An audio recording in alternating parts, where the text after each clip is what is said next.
Chers amis, vous avez appris dans l'actualité la défaillance de deux évêques en particulier ces derniers temps, et vous en avez été profondément choqués. Eh bien, je vais vous dire que nous aussi, les évêques, nous avons été très choqués par ces annonces qui nous ont été faites, pour plusieurs raisons. D'abord parce que nous n'étions pas au courant, et que normalement, ce sont des frères avec qui nous travaillons, avec qui nous collaborons, et ça a été pour nous un gros choc. Un gros choc aussi parce que c'est pas ce que nous attendons des évêques, et les évêques sont là bien sûr pour nous guider, pour nous montrer le chemin, et quand ils sont défaillants, alors c'est un peu un séisme pour tous, voilà. Et nous attendons des évêques évidemment qu'ils puissent être le plus saints possible pour nous guider, qu'ils soient vraiment sur le chemin de l'évangile. Mais il faut savoir que les évêques ne sont pas à l'abri aussi, ils doivent aussi rendre compte de leurs erreurs et de leurs égarements. Et simplement, ils sont nommés par le pape, et c'est donc au Saint-Siège de régler ces problèmes, et souvent ça prend beaucoup plus de temps. Donc nous avons demandé à ce qu'il y ait davantage de collaboration avec le Saint-Siège pour que ces affaires puissent être réglées de façon plus rapide, et puis qu'il puisse aussi y avoir une information qui soit donnée aussi aux fidèles, qui ont le droit aussi de comprendre ce qui est en train de se passer. Alors nous sommes dans une période de l'histoire où ces affaires ressortent, et on a l'impression que ça n'en finit plus, qu'elles n'arrêtent pas de ressortir.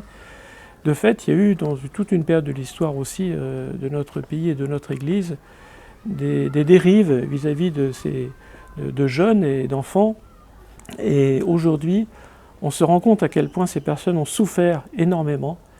Et ces victimes, aujourd'hui, elles continuent de souffrir malgré les décennies qui se sont passées.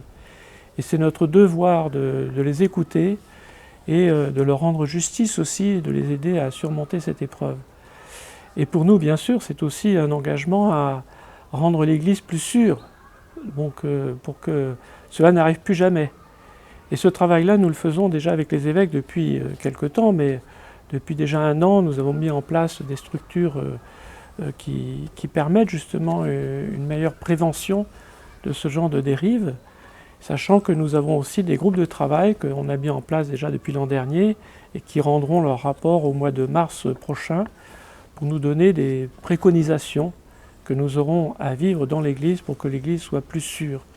Nous avançons sur ce chemin, et à la dernière assemblée plénière, nous avons donc voté des nouvelles préconisations concernant les évêques, puisque ce n'était pas tellement prévu dans le premier rapport.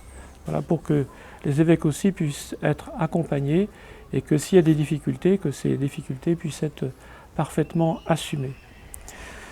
Cela dit, l'Église, elle est sainte parce qu'elle est sainte par le Christ. C'est le Christ qui est à la tête de l'Église, mais nous voyons bien que nous-mêmes, les baptisés, nous sommes pécheurs, nous ne sommes pas infaillibles.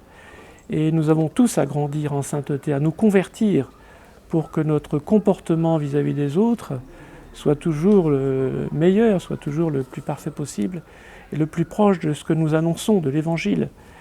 Et le Seigneur, en tous les cas, il continue à compter sur nous pour justement manifester, non seulement par notre vie, notre manière d'être, notre relation avec les autres, mais aussi notre parole, qui puisse annoncer la bonne nouvelle du Christ, qui est le sauveur des hommes. Et si cet Évangile est une joie pour tous, il est une source de vie. Et c'est ça que nous avons à transmettre. Dans les 4 coins du diocèse, nous avons des centaines de laïcs, de prêtres qui agissent dans les paroisses pour justement nous aider à vivre toutes les étapes de la vie et nous aider à approfondir le message de l'Évangile. Le Seigneur compte sur nous, il ne faut pas nous décourager, il faut continuer à nous engager en ce sens.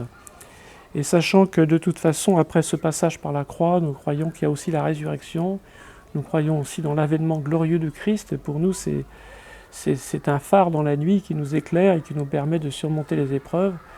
Et nous croyons que nous serons jugés sur l'amour. Et donc c'est sur l'amour que nous devons travailler, sur le respect que nous avons les uns pour les autres. Alors bon courage à tous et grandissez dans la foi et que le Seigneur vous soutienne.